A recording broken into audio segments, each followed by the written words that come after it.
Hi everyone, I'm Caitlin James from Scalp MicroPigmentation Australia, and welcome to another 5-minute fast facts on Scalp MicroPigmentation, the Pro Artist Series, where we're interviewing some amazing scalp micropigmentation artists from around the world, getting their tips and tricks on how you can get the best out of your scalp micropigmentation transformation.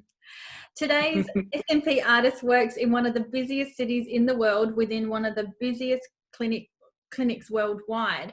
He joined the Gerow Hair Ink location in New York for the past 3 years after almost 2 years of working as an SMP artist on his own. He has become the lead trainer at the Gerow Hair Ink after being in charge of creating their training program together with Jonathan Gerow and Eric Roberto. He's completed hundreds of transformations and even treated a father and son duo, as well as having clients fly in from Europe, the Middle East, Asia to see him, which he's found amazing and very humbling. He's spoken at numerous SMP conferences and has become a very memorable artist within our SMP community after getting hit by a bus in London, which we will never let him forget. Today we are chatting with Juan Collado. Welcome. Thank you for having me. It's a pleasure. No worries. So I'm sure you love being known as the man that got hit by a bus at the conference. Yeah, I mean, I've heard everything from a double-decker to I don't even know, but it was a city bus, and I'm doing good. It's there. It's there. It's like a cool little scar. I feel like what is it? I got this like permanent now little scar. It kind of gives me this cool appeal now. Makes me look more rugged. So, yeah. Why not? And you did actually end up in hospital, for those that don't know, that it was a very serious accident.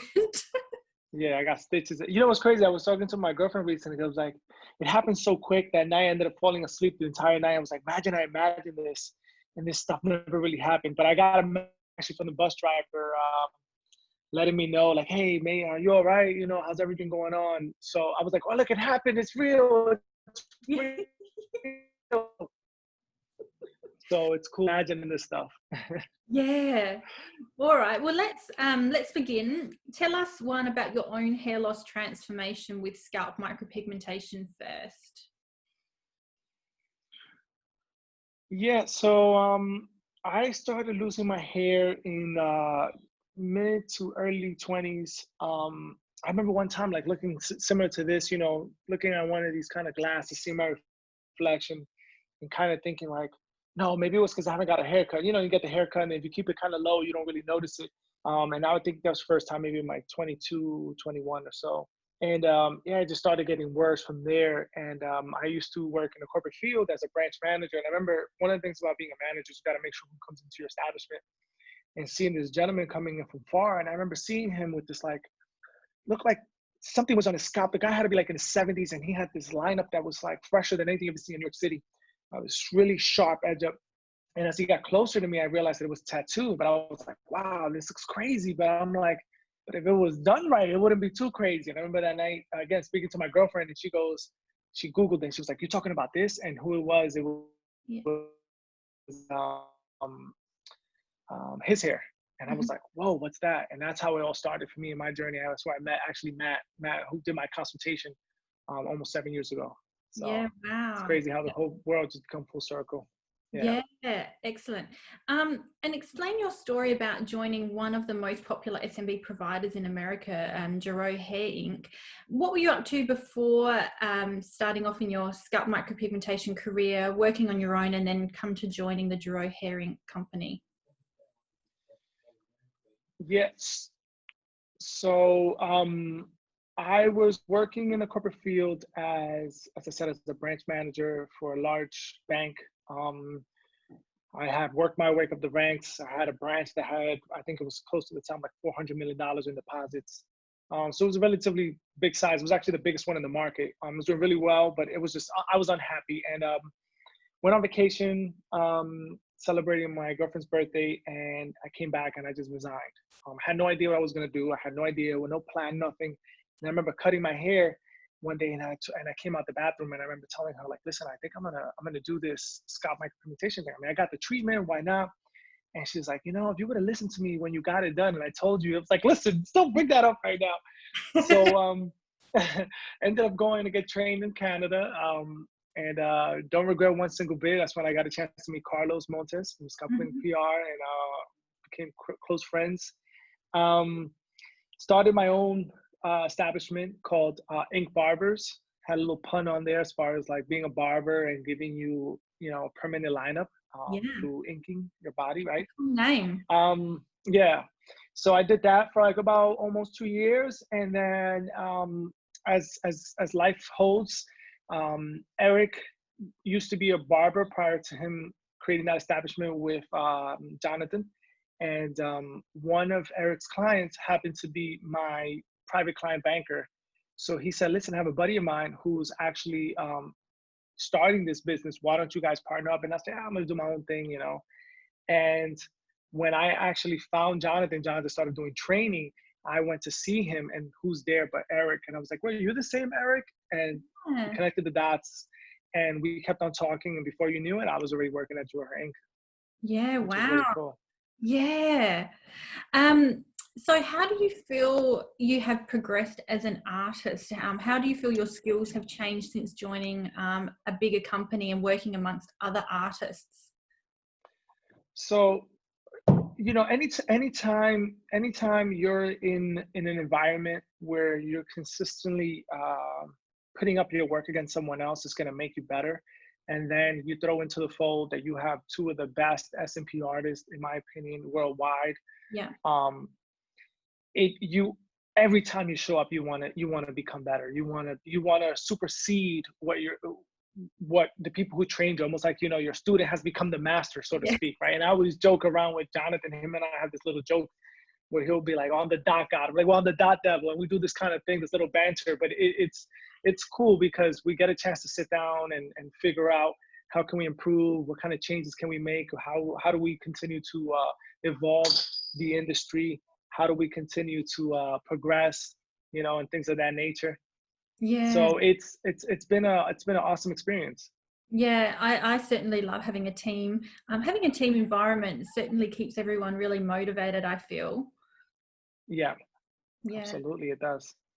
All right, so perhaps let's talk about popular styles of SMP. Which hairline or which style do you feel is most popular within the New York location you have there? For sure, edge ups. So we're talking about barbershop edge ups. So you got the hard lines. That's just a New York City thing. Your ethnicity at this point doesn't matter. It's the culture. Yeah, yeah. I feel like that's what your company there is really well known for. Yeah. Yeah. But interesting enough, like one of the things we always, as an artist, you want to do is the natural ones, because I feel like you really have to implement your art when you're doing those. Yeah, yeah. So the barbershop edge up is not easy to achieve, not as easy as clients might think. What are the most important considerations when designing this style of hairline for a client? I think first of all, placement of hairline is going to be important, right? So even when you're doing an edge up, making sure that you're contouring to match the person's face, and that's one of the things that Eric always stresses. Bear me 1 second. Yeah, I'll call you. So one of those things is anytime you're thinking about drawing someone's hairline, it must match and contour someone's face, even if you're doing an edge up. I mean, we have guys. Look at me, for example, I'm in my mid-30s, but we have guys in their 40s, late 40s. And by the time you're doing even the first session, you forget that these people are in their mid-40s. You start thinking these people are in their 20s. Yeah. You're like, what? You're not 28? You're not 35? Are you sure? No, I'm 46. Like, what? So, but I also think what happens a lot of times when you're doing an edge up, and this is one of the things that, I feel like Jonathan and Eric have really mastered, is the ability of making it look as natural as possible. How do you make it look that you just pass this T outline, right? Because again, Eric comes from the barber world. So when you cut someone's hair and you bring it to a certain length, it's almost impossible for you to get that kind of sharpness where it's like if I try to do my beard, right? If I bring it down too low where it's like that 5 p.m. shade, you're going to be able to notice whether or not this is artificial. So to be able to put the placement of impressions and then to be able to use color theory so it doesn't look where artificial, it just looks very natural. It looks like he went to the barbershop and got that cut.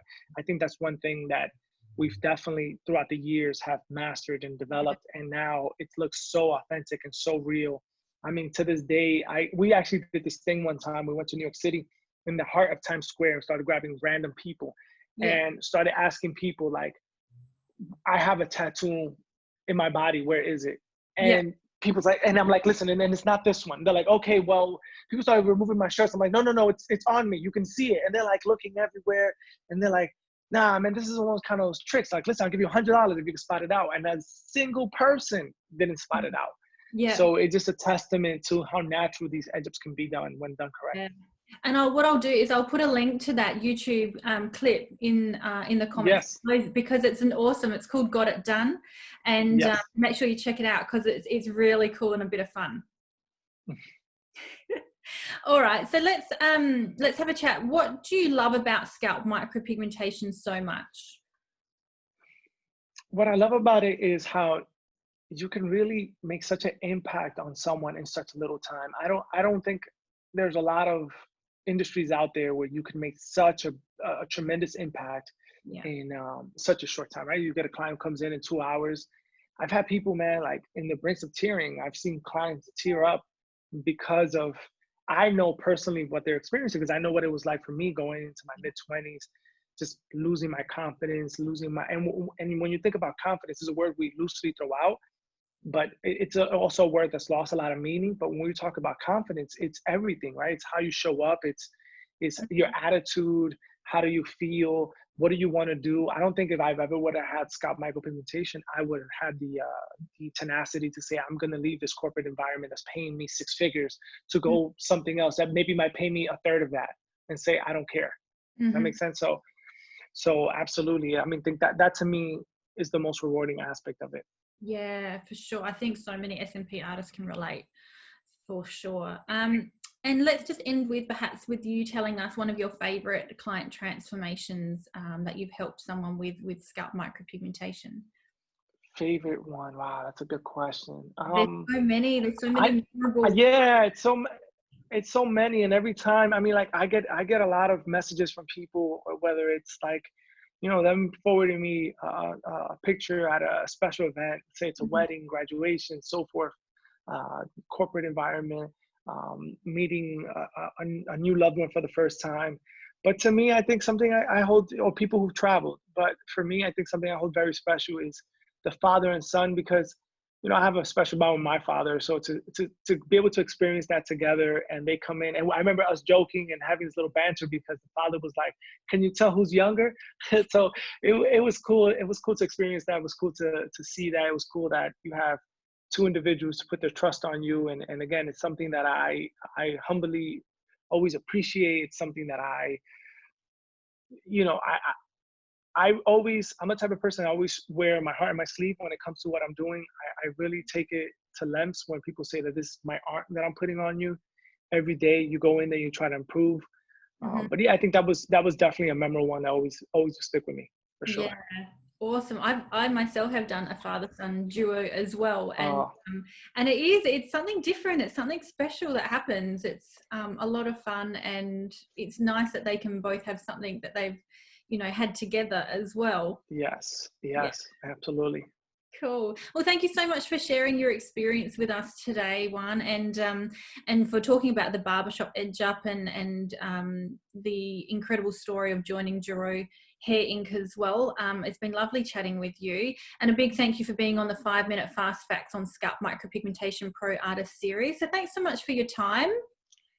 Pleasure's all mine. Thank you for having me. No worries. And as always, we want to hear from you. So if you've got any comments or questions, make sure that you either give us a call or an email, pop something in the comments below. We want to hear from you. So don't be shy, and don't forget to subscribe so you don't miss out on the latest content as we release it. And thank you so much. We hope to see you soon. Take care. Bye-bye.